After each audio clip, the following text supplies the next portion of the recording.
En 1910, México tenía un presidente con más de 30 años en el poder. Su nombre era Porfirio Díaz. Díaz duró tanto tiempo como presidente porque las personas no votaban para elegirlo. Él era conocido como un dictador.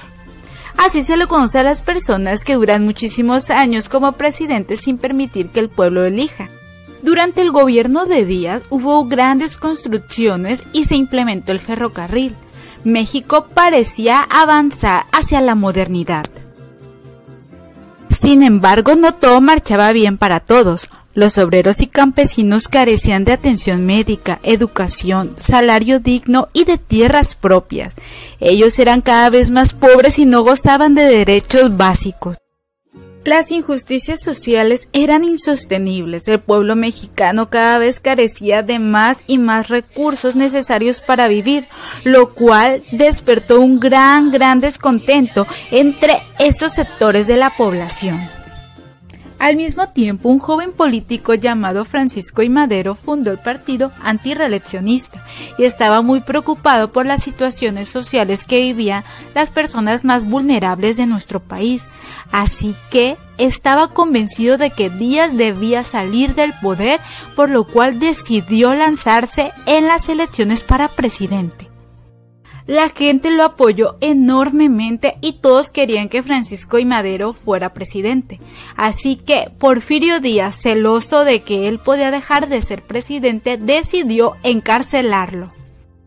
Una vez en prisión, logró escapar hacia los Estados Unidos, desde donde escribió y promulgó su famoso Plan de San Luis. En dicho plan hacía un llamado para que toda la población se levantara en armas contra el gobierno y dictadura de Porfirio Díaz. Esto el día 20 de noviembre de 1910. Todo lo anterior son hechos que causaron el inicio del movimiento de la Revolución Mexicana. Otros personajes importantes en este movimiento son Pancho Villa en el norte del país y Emiliano Zapata en el sur del país, quienes fueron grandes representantes del pueblo mexicano y de la lucha de los obreros y campesinos. La Revolución Mexicana duraría más de 5 años y traería consigo consecuencias que cambiarían el rumbo de nuestro país para siempre. Venustiano Carranza, quien fue otro personaje importante durante la Revolución Mexicana, promulgaría en 1917 la Constitución Política de los Estados Unidos Mexicanos, que trajo consigo cambios como restablecimiento de los derechos laborales, trayendo consigo mejores condiciones de trabajo y la oportunidad de tener un sindicato, la libertad de cultos, la ley de reforma agraria, que garantizaba regresar a los campesinos las tierras que les pertenecían.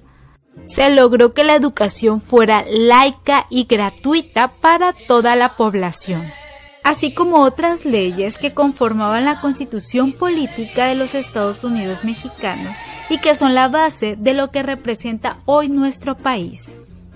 La Revolución Mexicana es uno de los hechos más importantes en la historia del México. Así que es muy importante que en esta fecha siempre recordemos y la tengamos presente. Muchas gracias.